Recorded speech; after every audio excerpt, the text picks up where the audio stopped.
Abrindo a caixa preta das dores no joelho. Muito boa noite, seja muito bem-vindo, seja muito bem-vinda a mais uma gravação do nosso podcast Physio Insight, um projeto onde eu falo que você tem que ouvir na lata, doa quem doer, sempre baseado nas melhores evidências científicas disponíveis. E eu botei essa live intitulada Abrindo a Caixa Preta do Joelho, porque eu vou revelar para vocês os maiores segredos que eu desvendei ao longo desses 11 anos de trajetória, atendendo mais de 7.700 clientes diferentes. Quais foram os principais insights que a gente aplicou para melhorar as dores crônicas dos nossos pacientes que se queixavam de incapacidade relacionada à articulação do joelho? Tá, vamos lá. Quando a gente fala de causas de dor, muito paciente me procura falando assim: eu vim aqui porque eu quero descobrir a causa da minha dor. Quais são as explicações mais propagadas para vocês sobre dores no joelho?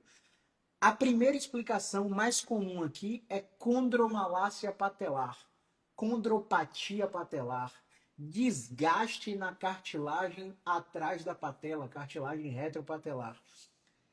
Essa alteração é detectada em ressonância magnética e acontece em 97% das mulheres. Isso mesmo. Você que é mulher e está me escutando, está assistindo a reprise no YouTube, está me ouvindo no podcast Physio Insight lá no Spotify ou no Apple Podcasts, quando você nunca teve dor no joelho, se você fizesse uma ressonância magnética, muito provavelmente você ia encontrar a condropatia patelar. Por que é muito comum em mulheres? Porque a mulher tem uma coisa fenomenal que é o ângulo Q do quadril, né? Então, o ângulo Q do quadril faz com que ela tenha a cintura fina, os quadris largos e o fêmur, o osso da coxa, entre e faça uma convergência em direção ao joelho. E essa convergência, naturalmente, faz com que o osso da perna, que é o fêmur, rode internamente de uma maneira muito natural. Essa rotação interna, mecanicamente falando, iria fazer aquele desgaste na cartilagem retropatelar. Mas será que o meu joelho desgastado é causa da minha dor? É isso que a gente vai refletir hoje aqui. Qual é a outra causa comum de dores no joelho? A tendinopatia. Nunca mais na sua vida fale tendinite.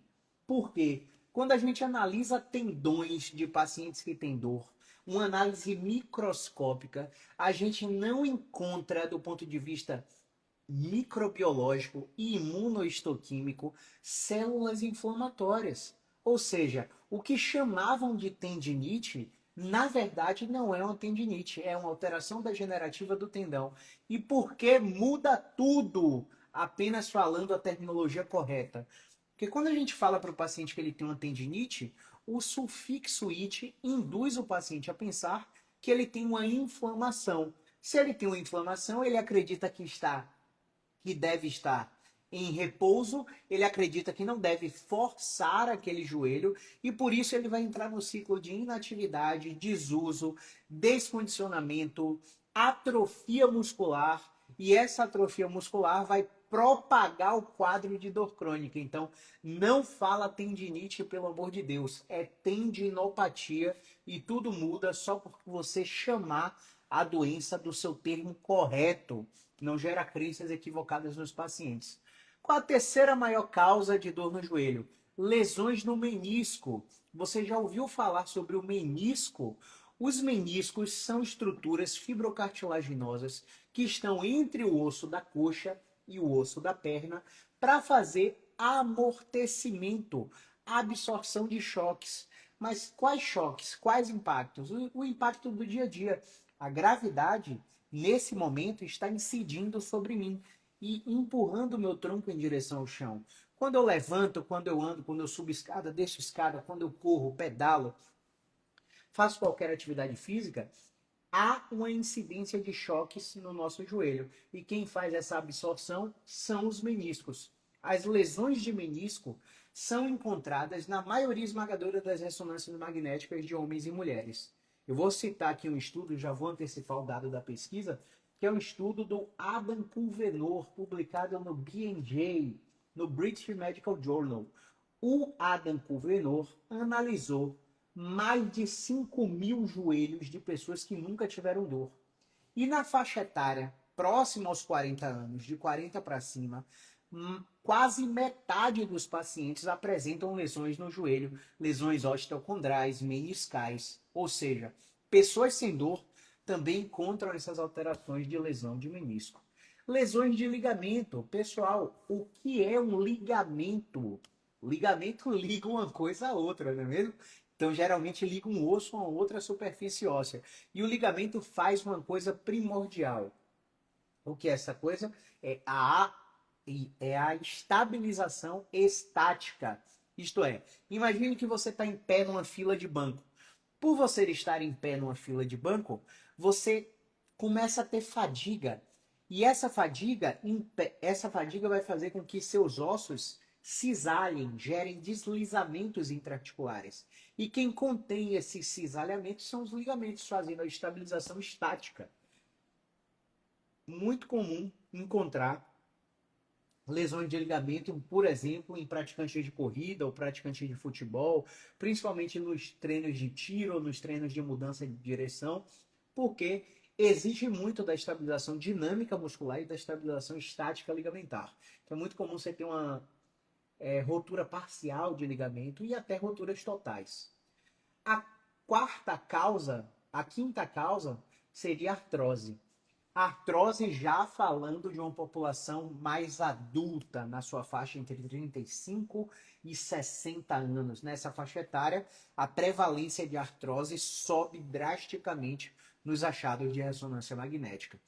Mas quais são os mitos relacionados às dores no joelho? Existem muitos mitos e existem muitas verdades que a gente vai falar aqui agora. Por exemplo, existe uma pesquisa científica que foi publicada na Skeletal Radiology em julho de 2020, ou seja, 6 anos atrás, onde essa pesquisa analisou 115 pessoas, ou seja, 230 joelhos, e todas essas pessoas, esse estudo foi publicado pela Laura Horga, e todas essas 115 pessoas, esses 230 joelhos, apresentavam alterações degenerativas, 97% desses joelhos, ou seja, há uma grande prevalência de achados anormais de ressonância magnética em pessoas que nunca tiveram dor, tá? Então, é um grande mito olhar para a ressonância de um paciente com dor no joelho e dizer: sua dor é por causa da condromalácia, sua dor é por causa da lesão de menisco, sua dor é por causa da artrose, sua dor é por causa da lesão de ligamento, sua dor é por causa da tendinopatia, beleza? Então, é muito importante você entender que a ressonância não traz uma condenação diagnóstica. Existe uma chance muito grande da sua dor não ter nada a ver com aquilo. Será que a ressonância é capaz de detectar a fonte de dor? Esse é o questionamento. Um outro estudo que foi feito pelo Ricardo Bernard Soder, que analisou joelhos de jogadores de futebol na adolescência, joelhos assintomáticos, através de ressonância magnética. O que é que esse estudo trouxe para a gente? Que 56 joelhos de 28 jovens entre 14 e 15 anos, 64,3% desses joelhos já tinham alteração, pessoal.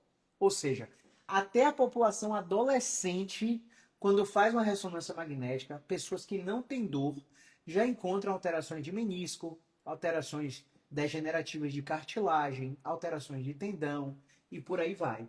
Então a gente precisa ficar atento aos dados de ressonância, porque muitas vezes eles não querem dizer nada, mas eles impregnam medo, evitação, catastrofização, hipervigilância, ansiedade e mais diagnósticos que vão atrapalhando o tratamento da dor crônica. Beleza? Falar aqui também sobre um terceiro artigo que estudou a prevalência de achados de osteoartrose em joelhos através de ressonância magnética de pessoas assintomáticas adultas. E essa revisão sistemática é a revisão citada anteriormente do Adam Pulvernow. 63 estudos, 5.397 joelhos e pessoas acima dos 40 anos chegavam a ter 43% de alterações detectadas na imagem. Um outro estudo que encontrou achados estruturais de ressonância magnética dos joelhos muito frequentes na população geral. E o corte foi para uma população de até 33 anos de idade. Tá? Esse estudo foi publicado pela Ente Kempnen, parece alemã, não sei quem é, confesso, mas um estudo que também analisou 288 joelhos nessa faixa etária e encontraram 56% de alterações. Eu trago aí 4 evidências científicas extremamente sólidas que você não deve confiar no laudo da sua ressonância magnética, a não ser que o seu fisioterapeuta te examine fisicamente e te diga: os achados do seu exame físico são compatíveis com a sua ressonância e você também não responde a movimento. Portanto, nesse caso, e somente nesse caso, é que a sua ressonância pode estar acusando um problema real. E aí o paciente pode ser um paciente candidato a procedimentos intervencionistas, a procedimentos invasivos como a cirurgia e por aí vai, beleza? Qual que é o outro mito relacionado às dores no joelho, pessoal? O mito do impacto. Será que impacto é ruim para as dores no joelho? Então, a gente analisou um estudo que fala assim: mecanotransdução, comunicação intercelular, e mecanoacoplamento. Como fisioterapeutas traduzem movimento em controle da dor. Esse estudo fez uma análise histológica de um tecido cartilaginoso e selecionou algumas células como agroicanos, como colágeno, fibronectina. E eu quero falar com você também sobre 2 células imunológicas que vão desmistificar essa crença relacionada ao impacto. Por exemplo, o osteoclasto, ele tira cálcio do osso e joga na corrente sanguínea para sua função celular melhorar. E o osteoblasto, ele tira cálcio da corrente sanguínea e joga no osso para melhorar a densidade mineral óssea ou as estruturas cartilaginosas intraarticulares. Beleza? Então essas 2 células, elas são estimuladas através do impacto. Ou seja, aquela caminhada, aquela corrida, aquela musculação, aquele agachamento, aquela aula de jumping, aquela aula de dança, talvez não seja ruim para você. Talvez seja um coadjuvante fundamental para que você melhore as dores crônicas do joelho. Ao contrário do que muitos dizem, que precisa de repouso anti-inflamatório, analgésico, e o cara não faz mais nada, né? O cara vira peixe, o cara vira um baiacu, brincadeiras à parte, e só pode fazer trabalhos em piscina, em hidroterapia, em hidroginástica, Watsu, Bhajan, Hallyu, por aí vai. A história não é bem assim. É bem verdade que as propriedades terapêuticas da água, como tensão superficial, empuxo e muitas outras, diminuem drasticamente o impacto da gravidade no seu corpo. Acontece que nós não vivemos embaixo da água. E na maioria esmagadora das vezes, quando a gente recebe pacientes que vieram da hidroterapia, eles vêm com esse relato: eu fazia hidroterapia, melhorava, mas no outro dia minha dor voltava. Fiz hidroterapia por 3 meses, por 6 meses, mas depois a dor voltou. E a dor vai voltar mesmo, não é porque foi hidroterapia, não. Só que o grande lance é que o paciente não pode depender do terapeuta para controlar a sua dor. Imagina a seguinte reflexão aqui agora, pessoal. Vamos falar sobre um paciente que está sofrendo com dor crônica em qualquer parte do corpo. Onde é sua dor? Fala aqui para mim nos comentários. Sua dor é de cabeça? Sua dor é no pescoço? Sua dor é no ombro? Sua dor é no joelho? A gente já falou sobre ombro na semana passada e essa semana abrindo a caixa preta do joelho. Então, onde é sua dor? Fala para mim. Vamos propor uma seguinte reflexão. Você tem uma opção, a opção 1. A opção 1 diz assim: você vai num terapeuta experiente e ele vai tratar você e ele vai te melhorar. A opção 2, você vai num terapeuta experiente e ele vai te ensinar o que fazer para que você melhore. Pensa muito bem qual das 2 opções você, como paciente que sofre com dor, você está com dor, você está com incapacidade, você está com restrição, você está com limitação de atividades que você gosta de fazer, dança, esporte, musculação, corrida, atividade sexual, brincar com seu filho, dirigir. O que é que a dor está tirando de você? Você está com dor, está com incapacidade, está com sofrimento psicológico associado à sua dor. Qual das duas opções você escolhe? Talvez você esteja refletindo um pouco mais. Mas quando você aprende o conceito que a gente ensina nos nossos pacientes aqui, na maioria esmagadora das vezes, o paciente escolhe a opção 2. Porque na opção 2, ele entende por que dói, entende o que fazer para melhorar a dor e ele entende também o que evitar fazer para que a dor não volte. E com essas ferramentas, ele tem autonomia. E o que é que seria autonomia? Ora, se a dor voltar, eu consigo, com o que aquele terapeuta número 2 me ensinou, controlar minha dor sem ter que gastar dinheiro, sem ter que investir financeiramente novamente e um novo tratamento. Ficou meio redundante, né? Então, o princípio é o seguinte: se o paciente pudesse escolher deitar na maca para receber terapias manuais, acupunturas, técnicas, entre muitas aspas, tá, pessoal? Gostosas de serem recebidas, confortáveis, massagens e melhoradas, ele escolheria isso, deitar na maca e receber o tratamento. Mas quando o paciente entende que aquilo ali é paliativo e melhora ele por 72 horas, 24 a 72 horas, no máximo 7 dias, ele começa a querer buscar terapeutas que proporcionem autonomia. Gente, autonomia é uma promessa que a gente faz no púlpito quando nós nos formamos. Lembra daquele juramento que você, médico, fez, que você, fisioterapeuta, fez, que você, educador físico, fez? O que é que você prometeu ali? Você prometeu entregar para o seu paciente o que há de melhor terapeuticamente falando, não tecnologicamente falando. Entende a diferença absurda disso, dessas duas informações? Você não prometeu entregar o que há de mais tecnológico para o seu paciente. Você prometeu entregar o que há de melhor. E o que há de melhor é o que é mais efetivo. E o que é mais efetivo é o que o paciente consegue fazer sem depender de você para melhorar e não precisar toda hora estar investindo grana em você.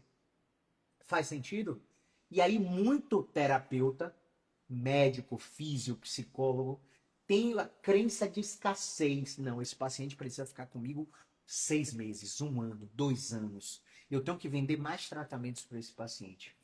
E quando ele tem a crença, quando ele muda essa mentalidade para uma crença de abundância profissional, o que é que ele faz?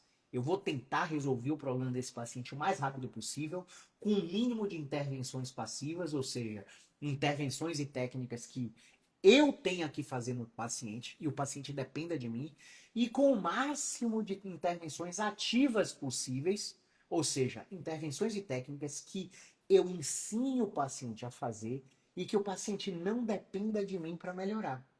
E com esse raciocínio, esse paciente vai melhorar tão rápido e vai ficar tão satisfeito e vai ficar com o controle da dor com tanta autonomia que ele vai me indicar para mais pessoas. E eu vou ganhar dinheiro porque ele me mandou mais clientes e não porque eu atendi ele várias vezes. Então tem um vídeo aí na rede social, no Insta, que eu brinco assim: eu não quero te atender, pelo menos não por muito tempo. Porque essa é a nossa filosofia. A filosofia de ensinar o que o paciente precisa para melhorar. E com as alterações, os problemas de joelho, não é diferente. Voltando ao ponto dessa pesquisa de como a mecanotransdução transforma movimento em controle da dor, como é que os fisioterapeutas usam a mecanotransdução para melhorar o dor dos pacientes, é básico. Quando eu coloco estímulo demais, ou seja, uma dose de exercício demais, eu estimulo o metabolismo catabólico, que é o metabolismo, leigamente falando, tá, pessoal? Só para que as pessoas que não são profissionais entendam. É o metabolismo de destruição celular. Esse mecanismo de destruição celular estimula nociceptores e mediadores inflamatórios, que alteram a articulação do joelho, como qualquer outra articulação, e geram o princípio SIMS, o princípio de sensibilidade, irritabilidade e reatividade do tecido musculoesquelético. Então o paciente sai daquela sessão com mais dor. ele sai reclamando e ele não melhora no dia seguinte. Ele fica pior depois de cada consulta. Poxa, o médico disse que eu preciso fazer fisioterapia, eu vou para fisioterapia com dor, saio de lá com mais dor. Aí quando a dor começa a passar no final de semana, eu tenho que ir para fisio de novo, faço a fisio e saio com mais dor. Quantos inúmeros pacientes trazem esse relato para cá? Por quê? Porque a dose de exercício está mais do que o paciente precisa. E aí a gente começa, pessoal, simplesmente a irritar esse tecido que eu acabei de te explicar. Nesse artigo de mecanotransdução que eu trago aqui para você, ele também mostra que quando a dose é pouca demais, ela também estimula o descondicionamento daquele tecido.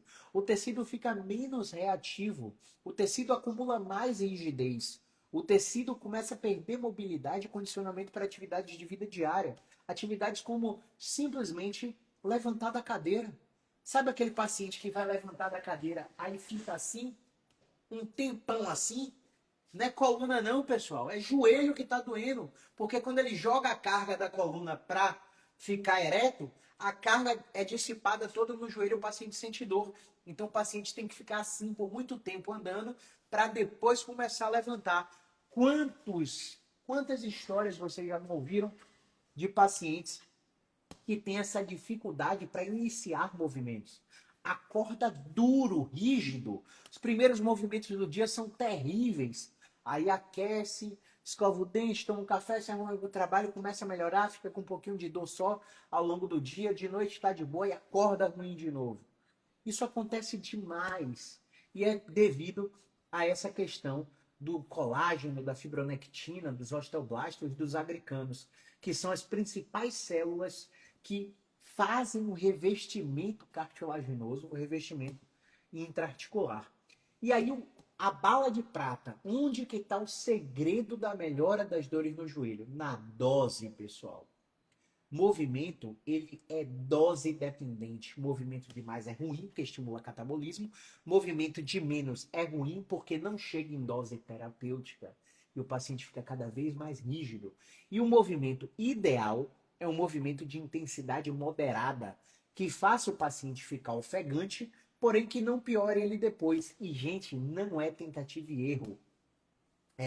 Um PhD em força e condicionamento físico, Mike Israetel, lá de Detroit, Estados Unidos, ele publicou um livro há uns 2, 3 anos atrás, se não me engano, chamado Renaissance Periodization.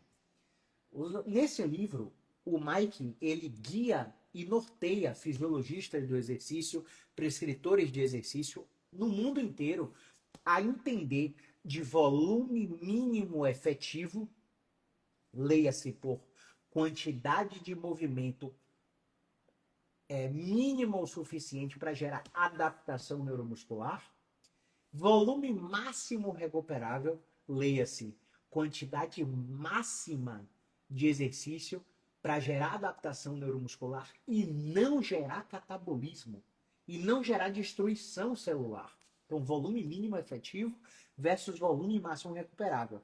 E dentro dessa margem de dose mínima e dose máxima, a gente tem a dose terapêutica, a dose minimamente efetiva para gerar adaptação metabólica, adaptação imunológica, adaptação neurológica, adaptação endocrinológica, adaptação cardiovascular e adaptação músculo-esquelética. Tudo que o paciente precisa é fazer exercício dentro dessa dose. E muitos fisioterapeutas são pouquíssimo treinados para encontrar a dose terapêutica de movimento que vai fazer o controle da dor. Muitos educadores físicos são expostos na sua graduação a conteúdos como esse no início da formação. E aí, quando chegam para as disciplinas práticas, perto de se formar, já esqueceram absurdamente tudo e começam a virar personagens de academia e ficam naquela mentalidade de fortalecimento, alongamento, propriocepção.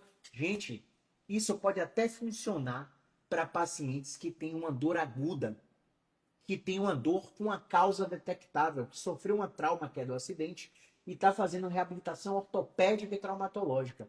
Agora, para o paciente que tem dor há mais de 3 meses, leia-se dor crônica, e que já teve alterações morfofuncionais nos trajetos e nas vias medulares do sistema nervoso, esse raciocínio simplista não funciona mais. E isso é informação de 2 décadas para trás. E tem gente ainda aplicando isso. Ah, vamos alongar, vamos fortalecer, vamos estabilizar, vamos fazer terapia manual para separar a articulação.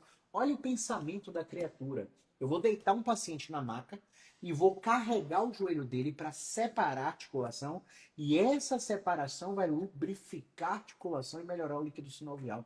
Gente, pelo amor de Deus, eu vou deitar um paciente com minha mão, olha, minha mão de trator, minha visão de raio-x. Eu vou pegar na vértebra certa, que é a causa da dor, vou desrodar a vértebra e vou separar uma vértebra da outra para tirar a carga, a compressão de um disco, a compressão de um menisco. Gente, isso é sobre-humano. Fisioterapeuta não é X-Men. Fisioterapeuta não é super-herói. Esse raciocínio faz até sentido quando a gente pensa em anatomia, em ver osso por osso, ligamento por ligamento. Só que em volta daquelas articulações existe uma pressão que chamamos de pressão colodosmótica. Essa pressão é exercida pela quantidade de proteína que a gente tem no organismo, especificamente uma proteína chamada albumina, que a gente tem no nosso organismo. E essa pressão impede que a gente separe essas articulações, esses ligamentos, esses discos, esses meniscos. Só para você ter ideia, a quantidade de força que um aparelho de cirurgia precisa fazer para gerar milímetros de movimentação dentro de uma vértebra é absurda. E as pessoas falam como se a coluna fosse... Não pode fazer flexão porque vai beliscar o disco. Não pode fazer agachamento mais que 90 graus porque vai danificar o joelho. Como se essas articulações fossem frágeis. E pensar dessa maneira estimula medo, estimula evitação, estimula desuso, estimula isolamento social. É aquela vovozinha que não vai mais na aula de zumba porque o doutorzinho da ortopedia da fisioterapia falou que não pode por causa de impacto. E aí o isolamento social já mexe em várias esferas psicológicas que tornam o sistema nervoso mais sensível, mais reativo, e eu tô com aquela vovozinha morrendo de dor por causa de informações negativas de que impacto é ruim. Então, eu espero que com essas explicações eu tenha quebrado o mito principal das dores no joelho, que é o mito de impacto ser negativo para as articulações. E vou seguir quebrando. Olha só, um outro estudo aqui, pessoal. Um estudo que analisou corredores maratonistas ao longo de 10 anos. Fizeram ressonância antes e depois dos 10 anos. E a qualidade, a integridade das articulações dos corredores estavam muito melhores do que a integridade da articulação de quem não corria. E correr foi um fator protetor para dor e para incapacidade nesses pacientes. Olha que loucura, pessoal. O que te explicam que vai danificar a sua articulação, na verdade está protegendo a sua articulação de ter problema, quando a gente compara com indivíduos sedentários. Então, olha que loucura. Corrida acelera o desgaste da articulação? Não, protege, não danifica. Justamente porque a dose daquela corrida vai estimular glicano, vai estimular colágeno, vai estimular fibronectina, vai estimular osteoblasto e eu vou ter uma qualidade de articulação muito melhor. Olha que louco. Tem um vídeo viralizando aí na rede social de um profissional com super visibilidade no Instagram, ensinando a fisiculturistas super famosos que não pode levantar da cama fazendo flexão, porque isso vai deslocar o disco para trás. E aí tem um cara que depois do trecho do vídeo critica ferrenhamente a informação. E realmente essa informação ela não é pautada em evidência científica. Não existe um jeito certo de sentar. Não existe um jeito certo de deitar. Um jeito certo de ficar em pé. Que vai evitar que sua coluna ou que seu joelho se danifique. Né? Não existe isso. Isso é efeito nocebo. Efeito nocebo é informação negativa que gera mais dor e mais incapacidade. Isso não existe. Tá, pessoal? Quer ver um outro mito muito louco relacionado ao joelho? Agachamento. Fazer agachamento. Eu faço só até metade ou eu faço profundo? E aí eu quero abrir um grande parêntese aqui. A gente vai falar aqui sobre o recrutamento muscular, sobre o metabolismo e sobre duas síndromes que afetam a articulação quadril-joelho, que é o ressalto interno do quadril e a CIFA, a síndrome do impacto fêmuro-acetabular. Beleza? Então vamos lá. Agachamento até a metade ou agachamento profundo? Primeiro vamos analisar o movimento de agachamento. Qual é a utilidade de um agachamento para você? Vou citar algumas. Primeiro, sentar na cadeira para assistir Netflix. Eu sei que você gosta. Se você está sentado aí no seu sofá, confortável e me assistindo, eu sei que você gosta, tá? Agachamento. Sentar no vaso sanitário para fazer número 2, para defecar. Sentar no seu carro para ir dirigir. Sentar no ônibus, sentar no metrô. Olha quanta utilidade o agachamento tem. Carregar um peso do chão, por exemplo, né? E várias outras utilidades. Como que eu posso chegar para um paciente que tem dor no joelho por quaisquer causas? Eu estou falando quaisquer causas mesmo, tá? Eu já atendi paciente com tumor ósseo na tíbia e a gente colocava agachamento no protocolo dela. E além do tratamento com o oncologista, o feedback que ela dava, claro que isso não é documentado por exame laboratorial, tá, pessoal? Mas o feedback que ela dava é que ela se sentia muito mais disposta depois do programa de exercício. E qual que é a explicação para isso? É muito clara. O exercício age no sistema endocannabinoide, sistema nervoso que libera analgésico. O exercício age no sistema imunológico, melhorando a produção de CD4+, CD8+, e várias citocinas anti-inflamatórias. Ou seja, pode até melhorar a imunidade e a resposta à quimioterapia. Olha que louco. Que louco. Isso é muito bem documentado hoje. E ainda existem profissionais que proíbem o paciente de fazer agachamento. Então, eu estou falando sobre quaisquer motivos, tá bom? O agachamento, o agachamento profundo, comparado com o agachamento até a metade, ele vai aumentar o recrutamento muscular, estimular mais ainda o seu metabolismo. Quanto maior é a sua taxa metabólica basal, menor é o risco de você ter dor. Até determinado limite, isso não é infinito, tá? Por que eu estou te falando isso? Porque hoje tem estudos que são muito claros em populações que têm dor crônica e populações que não têm dor, em quaisquer parte do corpo. Se você anda mais de 10 mil passos por dia, se você sobe 7 andares de escada por dia, se você interrompe posição sentado para simplesmente ficar de pé, porque agora aquelas cadeiras agora são reguláveis, né? Então, à medida que você está sentado, você regula a cadeira para você ficar de pé no seu posto de trabalho. O que é que essa cadeira regulável tem feito com os pacientes? Essa cadeira regulável, elas têm aumentado o gasto metabólico basal em até 700 calorias. Só por você ter interrompido a posição de pé, a posição sentado, para ficar de pé. E aí o que a gente chama isso? A gente chama isso de uma taxa metabólica basal aumentada, tá?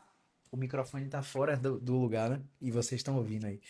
Essa taxa metabólica basal aumentada, ela vai proteger o seu sistema endócrino, o seu sistema imunológico, o seu sistema neurológico de produzir dor. Olha que louco, né? Então, aumento do recrutamento muscular, consequentemente gasto metabólico basal, consequentemente você tem mais disposição e vários outros aspectos positivos só por você agachar profundo, tá? Quando a gente fala de ressalto interno do quadril, de síndrome do impacto fêmuro-acetabular, que são duas condições muito específicas que afetam a região de quadril e joelho, o agachamento não deve ser profundo, porque há evidência de que esses pacientes, quando agacham profundo, pioram sensivelmente do seu sintoma. Então, qual que seria a reflexão? Eu preciso primeiro testar como eu fico.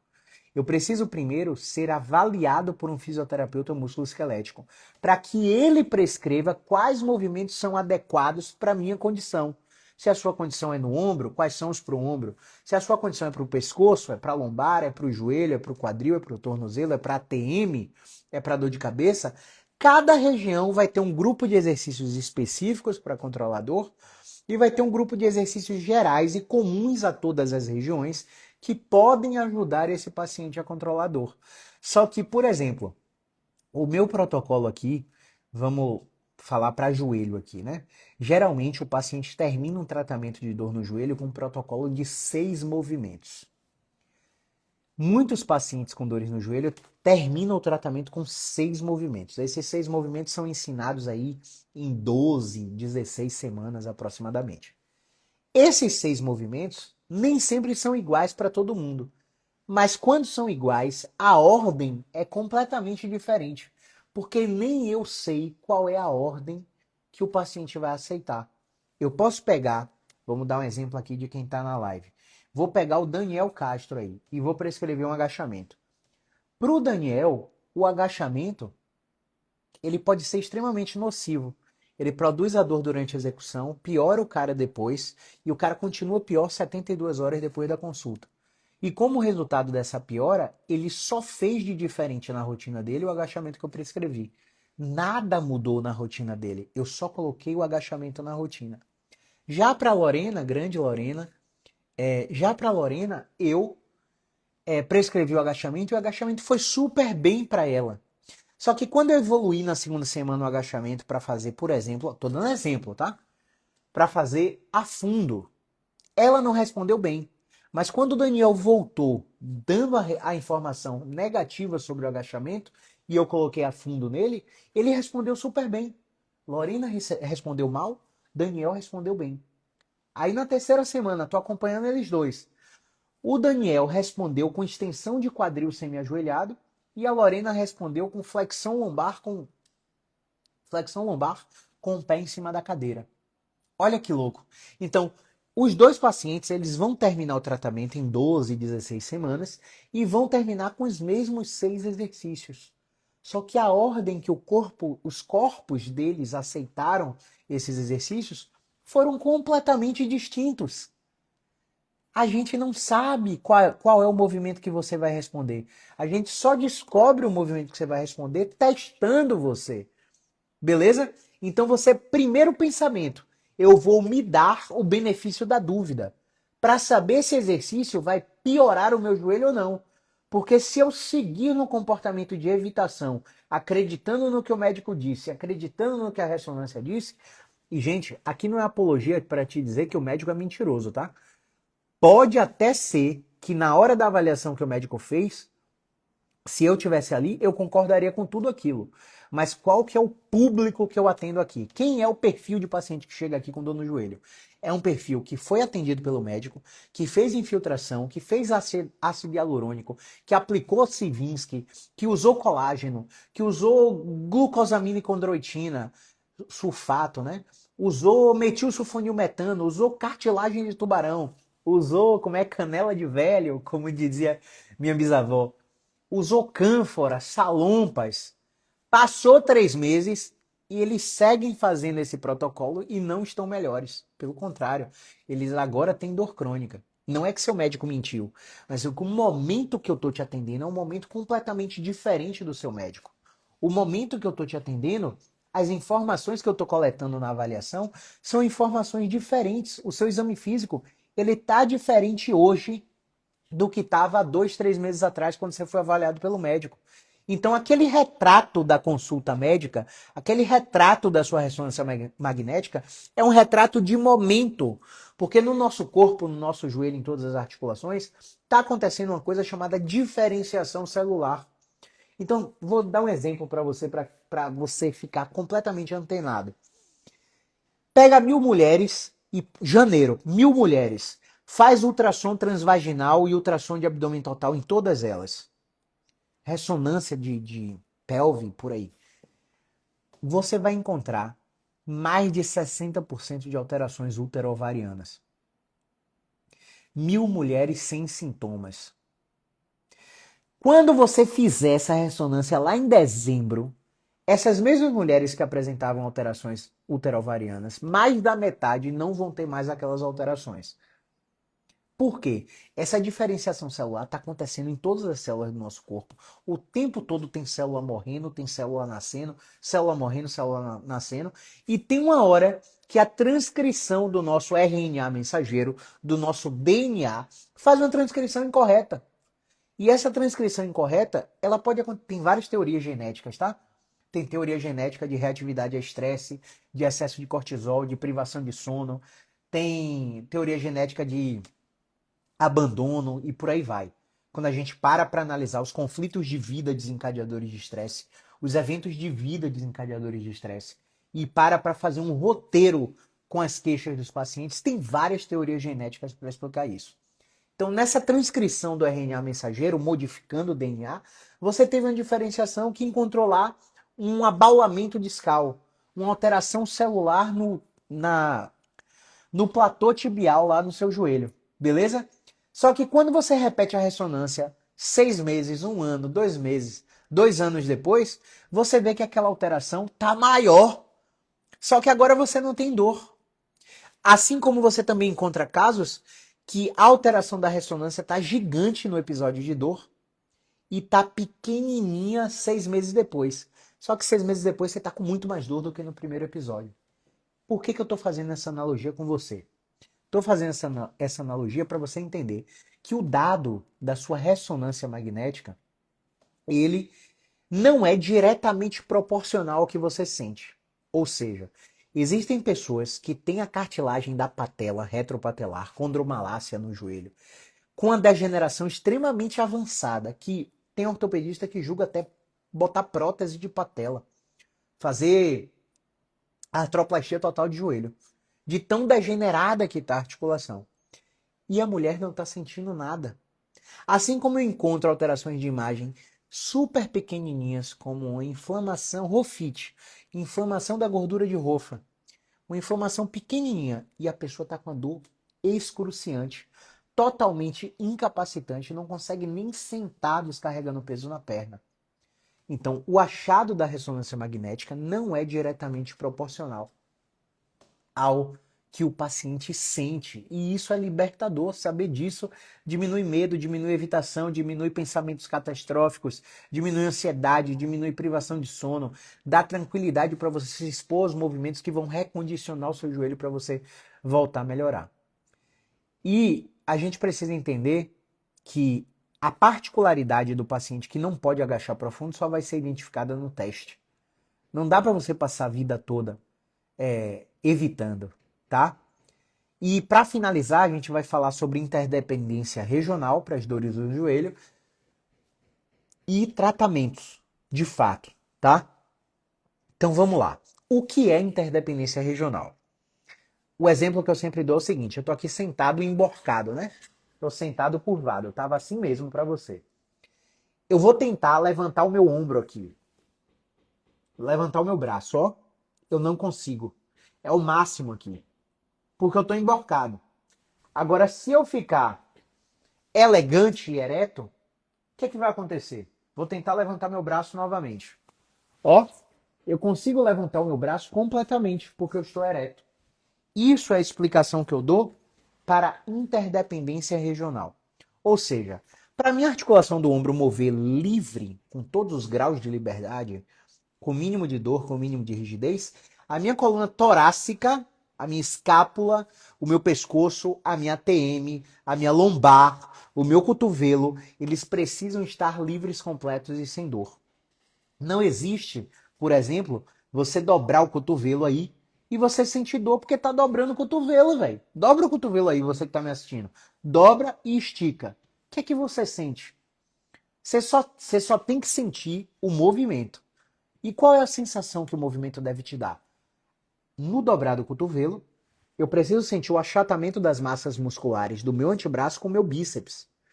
E no esticar do cotovelo, eu preciso sentir o contato ósseo da fossa do olécrano com o olécrano. É um contato ósseo que impede a gente de dobrar o cotovelo ao contrário. É só isso que eu devo sentir. Se você dobra e estica o cotovelo e tem dor, cara, tem alguma coisa errada. E perceba se não é isso que está acontecendo com o seu joelho. Seu joelho foi feito para dobrar, para esticar. Seu joelho foi feito para agachar. para subir escada, para descer escada. Seu joelho foi feito para correr. Seu joelho foi feito numa estrutura de engenharia tão milagrosa e divina que nem os softwares mais avançados da engenharia biomédica conseguem simular. O seu joelho foi feito para suportar impacto desde a pré-história, pessoal. Pré-história não, né? Fatalmente a gente faz esses erros de história de, enfim, perdoe aí os historiadores, tá? Desde a época de Homo sapiens, desde a época das cavernas, que a gente tinha que acordar cedo antes do sol nascer para caçar e trazer o alimento para nossa família, seu joelho foi feito para isso. O que acontece? A gente tem perdido capacidade do nosso joelho com os nossos hábitos, com os nossos excessos de tela, com a nossa inatividade física, com a nossa comodidade. Hoje tem paciente meu que ia para padaria comprar pão todo dia de carro, a padaria a 2 quadras do apartamento dele. Cara, olha o que o seu celular tá me dizendo, que você não tem 1.000 passos diários. Isso é loucura, velho. Você tá no caminho certo para ter várias doenças com o passar do tempo. Tudo em você vai ser mais difícil de tratar por causa do seu nível de sedentarismo. Para esse joelho melhorar, você tem que andar. E deixa eu te falar, as 2 primeiras semanas que você vai ser exposto ao meu protocolo, você vai reclamar. Você não vai querer me ver nem pintado de ouro, mas você vai ter que aumentar essa quantidade de passos para primeira meta, 5.000 passos por dia. Ou seja, você vai ter que ir na padaria andando, velho. Você vai ter que fazer tudo andando para você me trazer na próxima semana o registro do seu celular ou do seu relógio dizendo que você andou mais de 5.000 passos. Passou uma semana, agora você vai ter que subir para 7.500. Ah, como é que eu vou fazer? Eu não sei como é que você vai fazer, cara. Você vai ter que fazer. Subiu para 7.500, já estava 80% melhor. Agora você vai ter que subir para 10.000. Subiu para 10.000, virou hábito, mudou comportamento. Hoje faz caminhada diária, de domingo a domingo, exceto quando está viajando. Tem viagens que ele faz que ele anda até mais do que 10.000 passos. Porque hoje a quantidade de passos que você dá no dia te coloca numa classificação de paciente de risco por sedentarismo, que te coloca numa classificação de proteção de episódios de dor e prevenção de diversas doenças. Mais de 300 doenças. Só porque você está pagando 10.000 passos por dia. Gente, tem paciente. Cartilagem, colágeno, agricano, todas as células que eu. Osteoblasto, fibronectina, colágeno. Todas elas precisam de 70% do seu corpo hidratado. E hoje a gente precisa calcular quanto de água a gente bebe. Olha que loucura, gente. O paciente quer melhorar da dor, mas não consegue beber água. Olha que louco. Você pesa quanto? Quanto que você pesa? Você pesa 68? 65? Quanto que você pesa? Fala aí pra mim. Vamos lá. 68 vezes 35 ml, tá? 2 litros e 380 ml. Você consegue beber 2 litros e 380 ml de água por dia? Ah, eu acho que eu consigo. Não existe achismo no que é controlável, pessoal. Se você consegue, você vai me provar através do recipiente que você bebe. Por exemplo, eu tenho esse copo do Bahia aqui, que foi um presente de um querido pai de paciente. Tenho esse copo do Bahia aqui, que é de 500 ml. Aqui no consultório, eu só bebo água aqui. E eu encho ele até a tora, até a boca para poder beber água. Não tem, educação, enche um pouquinho. Não, enche todo, porque a capacidade é de 500 ml. E eu preciso garantir que no fim do meu dia eu tenha bebido 4 litros de água. Porque eu peso mais de 100 quilos, pessoal. E o meu peso vezes 35, eu tenho que beber quantos? 4 litros de água? Deixa eu ver se eu errei aqui. É 4 litros. A última vez que eu vi foi 4 litros. Ó, 100 vezes 35. 3,5. 3,5. Tá. 100, 106. Porra, não tem balança aqui pra eu ver. Mas a última vez que eu me pesei tava batendo 4 litros. E eu sigo bebendo 8 copos de 500 ml. E lá em casa eu tenho outro copo do Bahia. De 500 ml também. E eu acordo botando 1 litro pra dentro. Eu volto do treino, eu boto mais 500 ml. Antes de vir pro consultório, eu boto mais 500 ml. Ou seja, já bebi 2 litros, né? E aqui eu bebo 4 desse.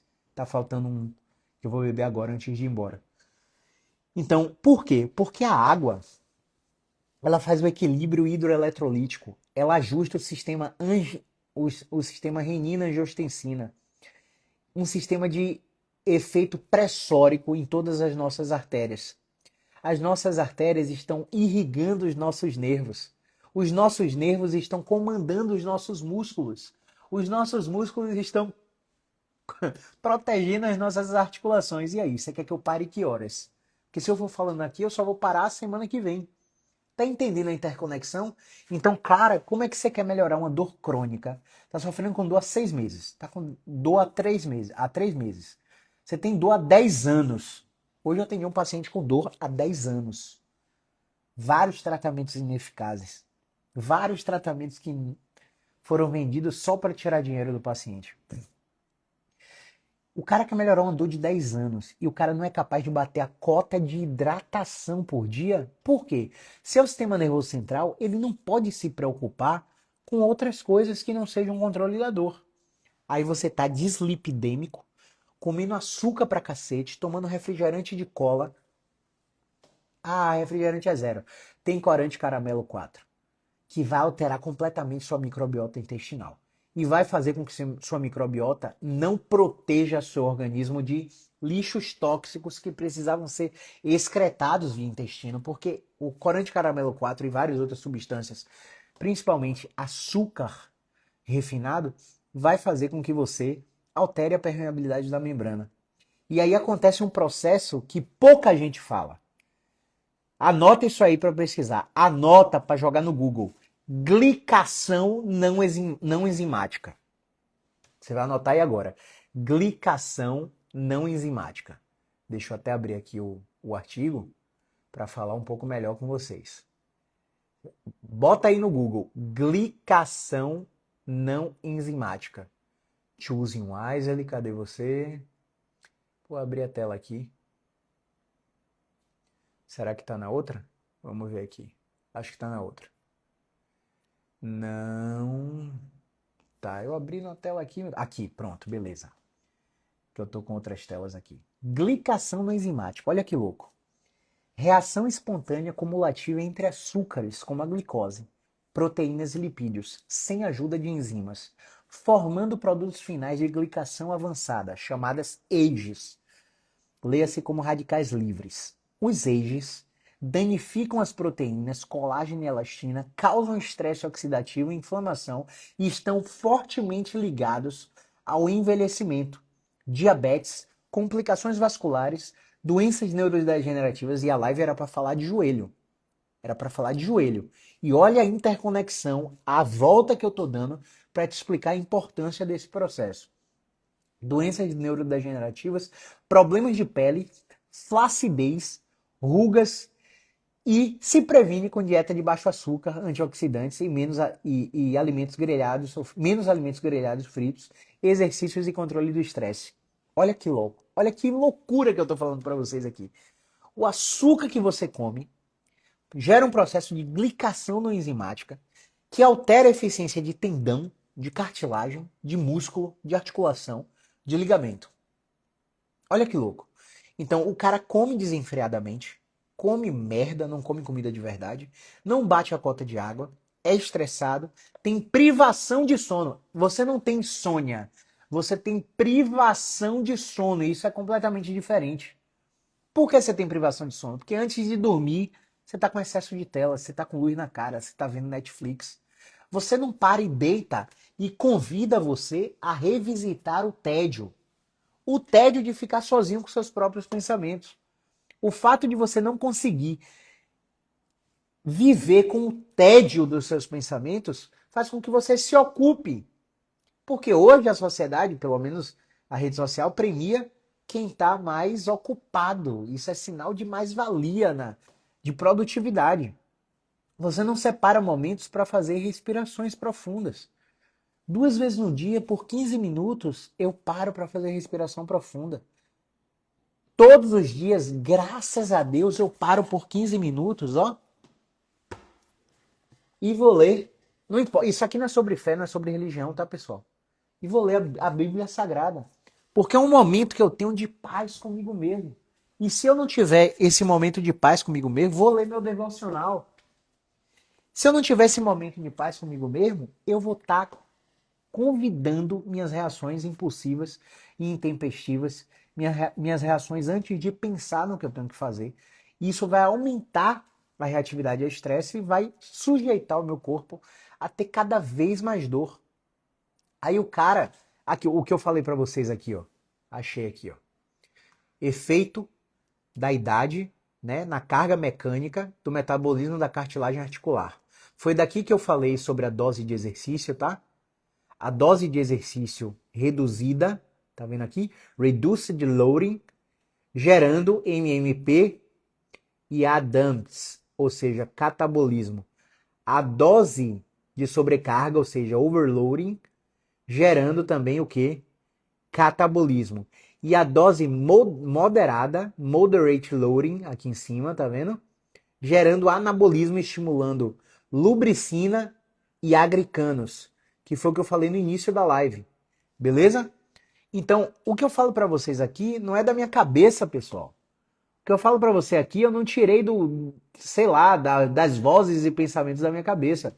Eu tiro, isso aqui é uma aba que está com mais de 20 artigos científicos abertos que norteiam os conteúdos que a gente tem para produzir. Então, se você quer melhorar qualquer dor, a live é sobre joelho, mas qualquer dor, você precisa entender esses aspectos. Senão você vai cair na mão de profissionais que só querem te vender procedimento. Por exemplo, hoje eu atendi uma paciente que fez 10 sessões de ozonioterapia retal para melhorar uma hérnia de disco na coluna. E ozonioterapia não tem evidência para dor. E eu não quero nem te falar quanto essa paciente pagou para fazer essas 10 sessões de ozonioterapia retal. Não chegou nem a metade do tratamento que eu cobrei para ela. E ela vai ficar 3 meses comigo. Então, é uma loucura o que o mercado ensina você a fazer para melhorar da dor. Então, finalizando e sumarizando tudo isso aí que a gente conversou, vê bem, interdependência regional, você já entendeu que para o seu joelho funcionar bem, você precisa de um quadril com mobilidade multidirecional, de um joelho funcionando, para o seu joelho funcionar bem, quadril funcionando bem, com mobilidade multidirecional, seu tornozelo precisa estar funcionando bem, sua lombar precisa estar funcionando bem. A gente tem a relação hip-knee, que é quadril-coluna em inglês, ou quadril-joelho em inglês. A gente tem a relação knee-ankle, que é joelho, tornozelo em inglês. A gente tem a relação knee-spine, que é joelho-coluna. E a gente tem a relação, que eu não sei falar isso em inglês, tá? Que é a relação viscerossomática. Então, tudo isso interfere na dor no joelho e você está ali só olhando a ressonância do joelho e os testes do joelho do paciente. Relação viscerossomática. Imagina que a gente tem um nervo que sai da lombar e vai fazer a inervação sensitiva do joelho, e a gente tem um nervo que sai da lombar e vai fazer a inervação motora do joelho. Esses nervos, esses ramos nervosos sensitivos e motores, eles saem lá da sua medula.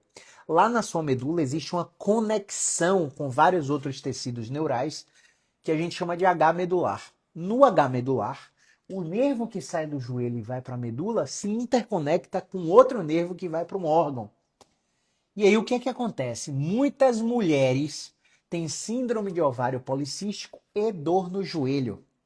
Tem mioma de útero e dor no joelho. Hemangioma de fígado e dor no joelho. Tá entendendo onde é que eu quero chegar? Muitas dores no joelho não têm somente componentes estruturais e músculos esqueléticos. Elas podem ter componentes viscerossomáticos. O paciente está com sofrimento visceral não detectável por você, porque você não é médico. Mas não é porque você não é médico que você não pode fazer uma avaliação clínica e questionar o paciente sobre todas as condições.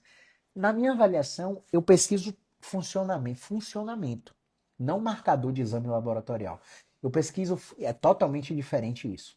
Eu posso ter, ó só, eu posso ter um TGO e TGP alterado, enzima hepática, e o meu fígado estar saudável. Eu posso chegar com ultrassom de abdômen total no fígado do paciente, e o ultrassom de abdômen total não dá nada. Mas o exame laboratorial está com TGO alterado, está com TGP alterado, está com gama-GT alterado, está com proteína C reativa alterada.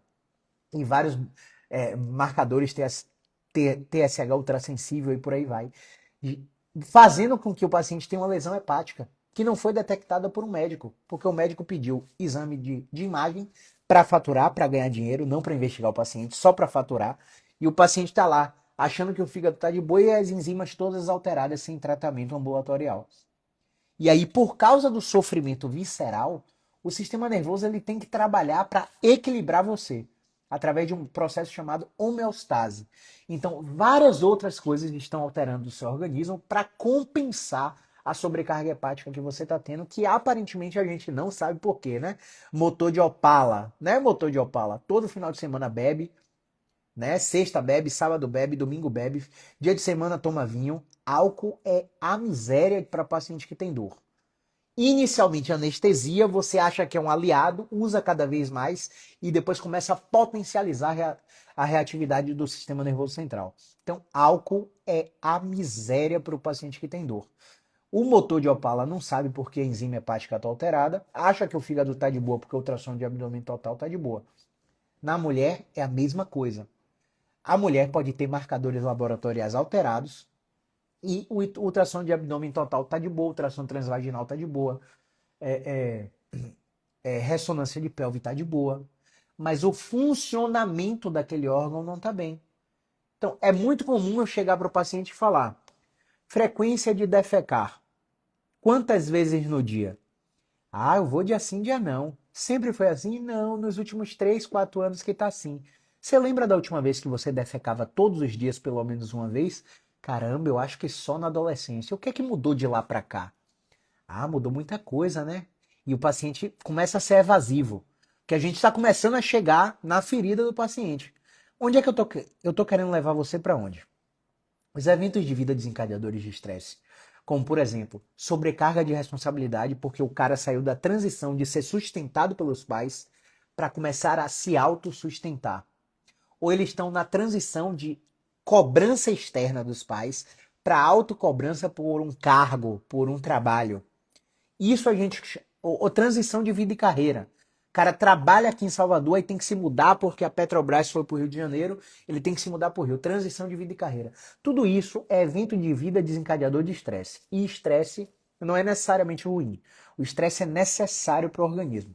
Eu estou querendo levar você para um ponto onde você reflete que eu tenho um paciente que está passando por um EVDE, evento de vida desencadeador de estresse, que está aumentando a reatividade do sistema nervoso e está alterando estrutura de víscera, como por exemplo, intestino irritável, começa a desencadear, ovário policístico, começa mioma de útero, como falei anteriormente, adenomiose e várias alterações que podem ser tipo um nódulo de tireoide benigno, que você não faz nada, você só acompanha. Aí com 6 meses ele tá menor. Aí um ano depois ele tá maior, mas ainda não precisa fazer punção. Aí depois, um ano depois, ele tá menor. Aí no terceiro ano ele sumiu. Sabe essa coisa que você só acompanha?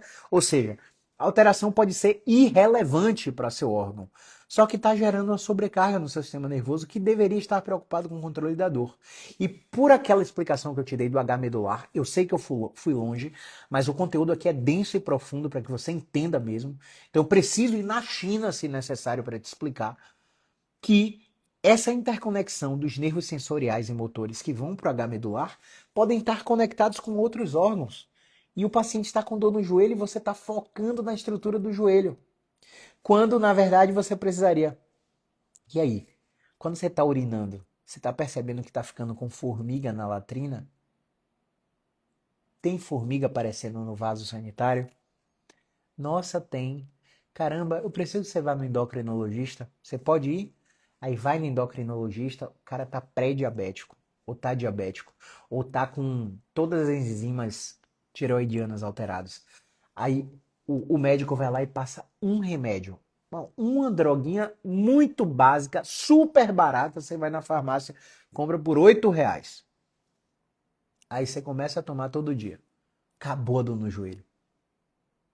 Porque você que acha que porque só médico faz avaliação clínica, você deixa de fazer questionamento socrático para o paciente refletir sobre a condição de vida integral dele e não somente aquela articulação que ele foi buscar tratamento. Muitas vezes o paciente não imagina as conexões que o corpo humano faz para tentar proteger ele de dor, ou as conexões que ele faz que estão intensificando a dor. Então, se eu ficasse no meu raciocínio linear, sua dor no joelho é porque a biomecânica está errada. Sua dor no joelho é porque o quadríceps está fraco. Sua dor no joelho fortaleça glúteo. Não faça o valgo dinâmico. Não deixe o joelho entrar. Sua covinha do pé, ela está desabada. Você precisa de palmilha. Vamos vender uma palmilhinha aqui para o meu paciente? Se eu continuasse nesse raciocínio, o paciente nunca ia melhorar de dor no joelho. Se eu não parasse para olhar nos olhos do paciente e perguntar para ele como é que está a vida, eu nunca ia descobrir comorbidades possíveis que estivessem atrapalhando o meu tratamento. E isso é avaliação integral. Eu sei que nesse momento você pode estar achando que eu sou diferenciado, ou que eu faço isso, ou que eu sou aquilo, mas não, eu não sou. Eu só estou fazendo o back to the basics. Eu só estou voltando para a base, lá para o meu juramento de quando eu me formei na graduação há 11 anos atrás. Eu prometi para o meu paciente que era isso que eu ia fazer. Hoje, no Instagram, a propaganda é de que eu sou um profissional integrativo. Venha para a fisioterapia integrativa, venha para a fisioterapia injetável, venha para a fisioterapia holística, venha para a medicina integrativa. Nós já precisamos ser integrativos desde que nascemos como profissional. Não é nenhuma novidade. Então você que é leigo, não caia nesse blá blá blá mercadológico só para te atrair. Muito provavelmente esse profissional é um grande charlatão que não está interessado na sua saúde, está interessado somente no seu bolso. Então precisamos ser integrativos como base, não porque é uma novidade ou inovação terapeuticamente falando. Beleza? Então a interdependência regional explicada previamente é só para você entender que a dor do seu joelho pode ter múltiplas causas, múltiplas influências e que você não pode ficar preso à ressonância magnética. Finalizando com tratamentos. Muito obrigado quem ficou até aqui, tá? Quem passou por aqui, quem está ouvindo no Spotify. Finalizando com tratamentos. Como que é o protocolo que a gente utiliza aqui? Primeiro, entender para vocês que eu não criei nada. Eu não reinventei a roda. Eu sou só mais um copiador. Isso mesmo, eu aprendi com muitos outros professores. Eu fiz cursos com muitos outros profissionais. Eu sim mesclei o pouco que eu aprendi de cada um e criei o meu próprio jeito de fazer. Eu não criei técnica nova, eu não reinventei a roda. Mas eu descobri que muitos pacientes com dores crônicas, principalmente nos joelhos, não respondiam a determinados tratamentos e que outros pacientes respondiam a determinados tratamentos. E com isso, eu comecei a estratificar esses pacientes. Traduzindo para você que é leigo. Quando você chega e abre a porta do meu consultório e senta aqui e me conta a sua história, da sua história eu reúno um conjunto de características. Eu pego esse conjunto de características e anoto aqui na grande tela do meu computador e eu vou te examinar fisicamente. No exame físico, eu pego mais um outro conjunto de características e somo aos da sua história. Com esse conjunto de características, eu sei exatamente quem é você. Eu sei exatamente com o que você vai melhorar. Se você melhora com o meu tratamento ou se eu tenho que te encaminhar para outro profissional. Com esse conjunto de características, eu sei qual é sua classificação. E aí eu não sei se você é profissional, se você é paciente, se você é seguidor comum, se você é médico, que profissional você é. Eu só quero te dizer que é possível que numa avaliação nós consigamos, através do conjunto de características clínicas de cada pessoa, predizer se aquele paciente vai melhorar com a nossa intervenção ou se ele não vai melhorar, para não ficar perdendo o tempo e o dinheiro daquele paciente, e principalmente o seu tempo, que poderia estar atendendo um paciente que seria responsivo ao seu tratamento. Tá fazendo sentido? Então, dentro desse protocolo, o que que a gente faz? Uma primeira etapa para identificar a articulação que está restrita e que está influenciando no seu joelho, tá? Nessa etapa, a gente usa movimentos que vão proporcionar uma coisa que chamamos de destravamento articular. O destravamento articular vai fazer você perceber que os movimentos estão doendo menos, que os movimentos estão mais fluidos e que você está passando menos tempo incomodado. Tá fazendo sentido até aí? Beleza. Numa segunda etapa do tratamento, a gente começa a trabalhar um processo que chamamos de dessensibilização do sistema nervoso central. Porque o paciente com dor crônica no joelho, ele tem uma coisa chamada ampliação de campo receptivo. E nessa ampliação de campo receptivo, a dor no joelho ela se espalha e fica com características migratórias. Uma hora a dor está na coxa, outra hora a dor está na batata da perna, parte interna da batata. Bateta da perna, eu falei, né? Brincadeira, velho. Uma hora a dor migra de um canto para o outro daquele joelho. Então a gente precisa entender o que é que acontece naturalmente nesse quadro. A dessensibilização vai fazer com que essa ampliação de campo receptivo diminua. Então, se você tem dor em uma grande área do joelho, essa área de dor primeiro diminui. Não necessariamente a intensidade. Você não vai chegar aqui com dor 10 e vai sair com dor 2. Você chegou aqui com dor 10, sua dor pode continuar 10, mas está em menos áreas corporais. Você pode chegar aqui com dor 7 e durante a semana sua dor ficar assim, ó, parecendo uma montanha russa, com um padrão completamente oscilatório. Tá me acompanhando até aí? Beleza. E com o passar das semanas, esse padrão oscilatório fica menos volátil, fica mais linear e você tem mais tolerância à dor. Isso é o que a dessensibilização faz. Você fica menos reativo, porque você entende, numa linha do tempo dos acontecimentos de sua vida, os eventos de vida desencadeadores de estresse que intensificaram a sua dor e você para de estabelecer aquela relação. Minha patela está fora do lugar. Meu joelho está entrando. Eu estou me movendo biomecanicamente inadequado. Meu arco do pé está desabando. Eu preciso de palmilha. Você começa a parar de procurar causa isolada. Porque a saga de um paciente que procura causa isolada para uma dor é uma saga interminável. Você vai rodar o mundo. Eu estou falando o mundo. Eu tenho pacientes que já foram em médicos de seleção brasileira. Eu já tive pacientes que foram em médicos de grandes clubes de futebol. Eu já tive pacientes que já foram em grandes centros hospitalares no país. Já tive pacientes que já foram em profissionais nos Estados Unidos buscar tratamento super tecnológico, gastando fortunas. Eu já tive paciente que já vendeu casa para fazer uma cirurgia e não melhorou. Então, o seu tratamento ele pode ser muito mais simples do que parece, se você seguir essas etapas. Essas etapas compreendem apenas informação e exposição. Só isso, tá? Uma terceira etapa vai trabalhar uma coisa que chamamos de neurodinâmica clínica. Sabe aquele nervo que eu falei que sai da lombar e vai para o joelho? E que continua se bifurcando até a batata da perna? Não estou falando só do ciático, não. Tem o nervo obturatório também que vai para a parte interna da coxa, para a parte de dentro do joelho. Tem o nervo cutâneo lateral que vai para a parte de fora do joelho. Tá me acompanhando? Beleza. Esses nervos, eles são mecanosensíveis.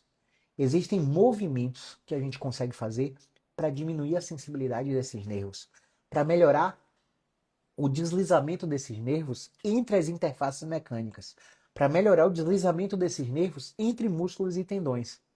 Isso é de sensibilização de sistema nervoso periférico, ou seja, neurodinâmica clínica.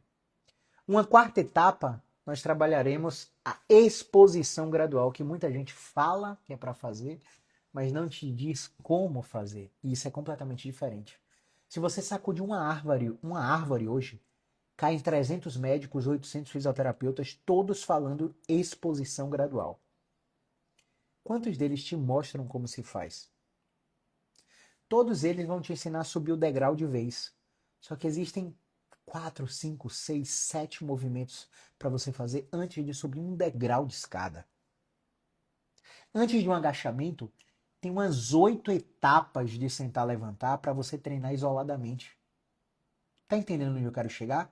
Então todo movimento que você tá pensando aí, eu não consigo fazer, é muito difícil para mim, vai doer se eu fizer, tudo isso que você tá pensando que é perigoso para você fazer, existem diversas etapas antes desse movimento que você está pensando que é ameaçador, que você precisaria ter sido ensinado, ter sido ensinada. Tá entendendo onde eu quero chegar, né? Uma quinta etapa seria a otimização da função. A gente vai repetir de forma extenuante o movimento que você teme depois da exposição gradual, para você voltar a ter confiança no seu joelho, para você voltar a jogar o peso do seu corpo na sua perna. Por quê, pessoal? Se você parar para botar uma balança nos pés de pacientes que têm dores no joelho, por exemplo, uma pessoa de 80 quilos, o joelho que não dói descarrega 60, 70 quilos de um lado na balança. O joelho que dói descarrega 30, 25. E isso não muda o jeito que ela anda, não. Porque isso é inato. É um comportamento de hipervigilância e superproteção inatos que acontecem no paciente com dor no joelho.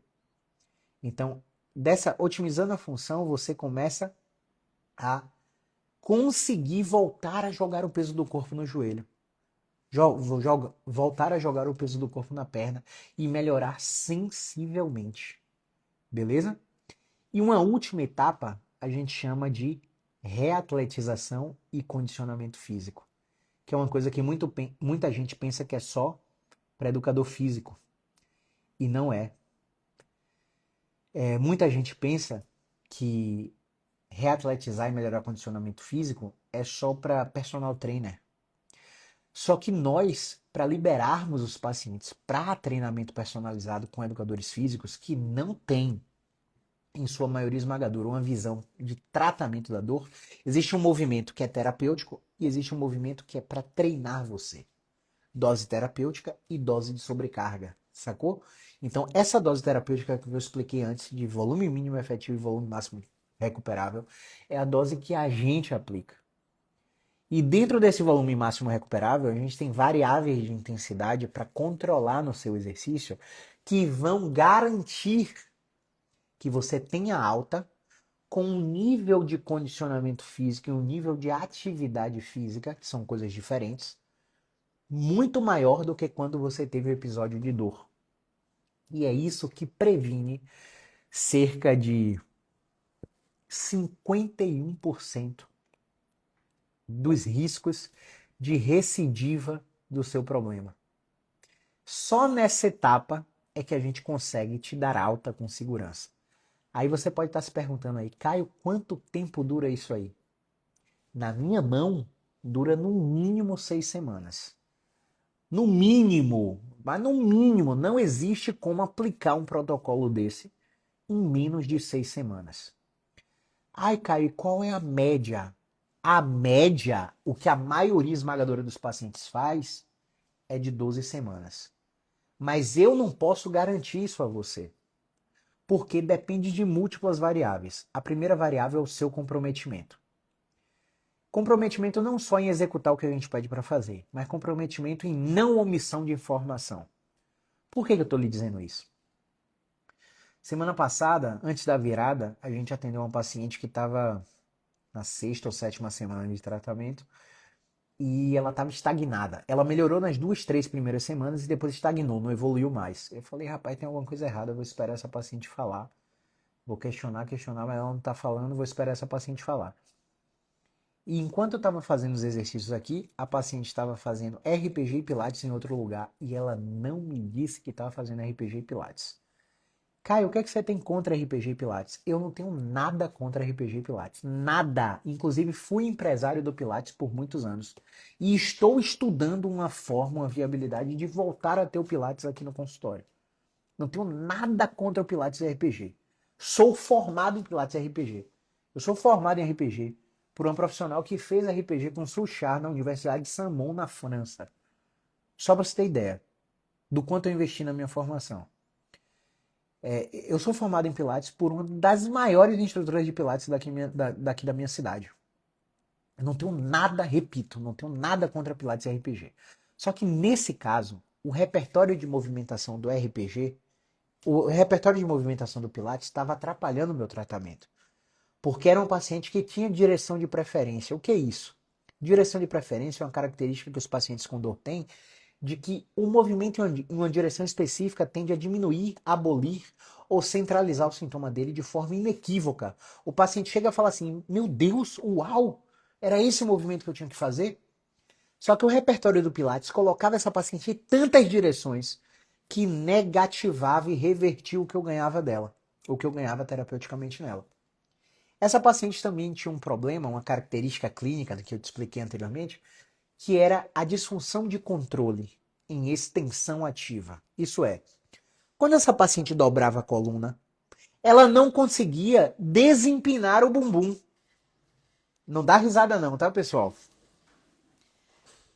Essa paciente, vou dobrar aqui, tá? Ó, você tá vendo que eu arredondo a minha lombar? Essa paciente, ela não arredondava. Ela dobrava e continuava assim, ó, parecendo uma tábua de passar roupa. Isso é uma característica muito comum em pacientes que têm dor lombar crônica. Pacientes que têm dor no joelho crônica, dor no quadril crônica. Acontece uma compensação na coluna, que a coluna para de frequentar determinados ângulos de movimentação para proteger a raiz do nervo que inerva aquela articulação. E aí para e pensa comigo. O RPG faz o quê? Postura de rã na parede. Postura de rã no ar. Postura de rã no chão. Não é mesmo? Ou seja, o princípio do RPG colabora para a disfunção de controle de extensão ativa que a paciente tinha. E a paciente não me falou.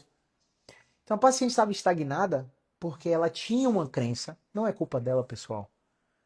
Ela tinha uma crença de quanto mais tratamentos eu puder fazer, melhor e mais rápido eu melhoro. E no paciente que tem dor há mais de 3 meses, less is more. Menos é mais. Quanto menos estímulo efetivo você der, mais rápido o paciente melhora, resgata a confiança no próprio corpo, quebra o senso de fragilidade e aumenta a autoeficácia. Então, nessa fase, a gente precisa de sinceridade total sua no tratamento. Você não pode omitir informação. Você tem que falar tudo que você está fazendo. Porque eu também preciso ser honesto com você. Por exemplo, tinha uma paciente que estava fazendo terapias para ondas de choque para uma dor no pé. E, segundo a minha avaliação, a terapia por ondas de choque não vai melhorar ela de jeito nenhum. E ela me pediu, e aí, vai me atrapalhar? Eu fui honesto com ela. Não vai te atrapalhar. Porque o procedimento de terapia de ondas de choque não atrapalha nada que eu faço aqui. Então, eu não disse para ela que não funciona, que não, por caso dela não funciona, porque ela já tem uma relação de confiança com outro profissional que vendeu o procedimento para ela e que ela já pagou. Então, falar para ela que não ia funcionar ia gerar um descrédito, uma desmotivação, uma frustração, né, uma desesperança. E esses sentimentos, essas emoções, são barreiras de recuperação que aumentam a reatividade do sistema nervoso. Então, a gente precisa deixar isso muito claro e ser honesto com os nossos pacientes. Mas a gente também precisa de honestidade da sua parte. Se você está fazendo tratamento comigo e quer que o meu tratamento dê resultado, você não pode omitir informação. Beleza? Então, eu espero com essas informações ter ajudado vocês que sofrem com dor crônica, principalmente, com ênfase em dores no joelho, a reconhecerem quando um tratamento realmente funciona, quando ele é baseado em evidência ou não, reconhecerem se vocês precisam ir no ortopedista ou ir no fisioterapeuta, porque o ortopedista ele vai tratar se você teve trauma, que é do acidente, e o fisioterapeuta vai tratar se você não teve trauma, que é do acidente. Um não anula o outro. Um precisa colaborar com o outro. Só que o que acontece é que o paciente chega aqui, recebe informação, vai no ortopedista e recebe outra. Aqui ele recebe a informação, na maioria das vezes, que tem que se expor a determinado movimento. Lá ele recebe a condenação para se expor ao movimento. Não pode, não faça, impacto, está inflamado, é repouso, inflamação, repouso anti-inflamatório, infiltração, corticoide, por aí vai. Em alguns casos, situações de trauma que é do acidente, realmente isso é necessário. Mas na maioria esmagadora dos casos, isso aí só atrasa a sua recuperação. Inclusive, já tem estudo mostrando que quem toma anti-inflamatório versus quem não toma, quem toma anti-inflamatório retarda a recuperação. Mostrei para vocês também diversos artigos, e quebrei vários mitos relacionados às dores no joelho, tá? Então a única coisa que eu peço em troca, se você chegou até aqui, até o final, é que você clique nesse aviãozinho que está aqui embaixo da live e encaminhe essa live para o vizinho, para o amigo, para o familiar, para quem estiver sofrendo com dor no joelho. E principalmente para aquele paciente que está pensando em operar o joelho por causa de um dano estrutural que está sendo mostrado na ressonância magnética e ele não sofreu o trauma que é do acidente para sofrer aquilo, para estar sofrendo com isso. Então encaminha essa live, porque a gente vai ajudar mais pessoas a não passarem por procedimentos desnecessários, tá bom?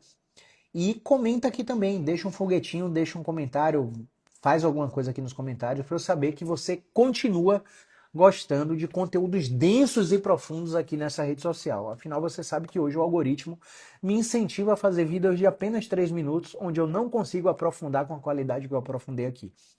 Beleza? Nunca se esqueça que movimento é vida. Um grande abraço e até a próxima live, tá? Tem a live de joelho, tem a live de ombro, semana passada, tem a live de joelho, e eu quero que vocês votem nos stories qual é o tema da próxima live que vocês vão querer.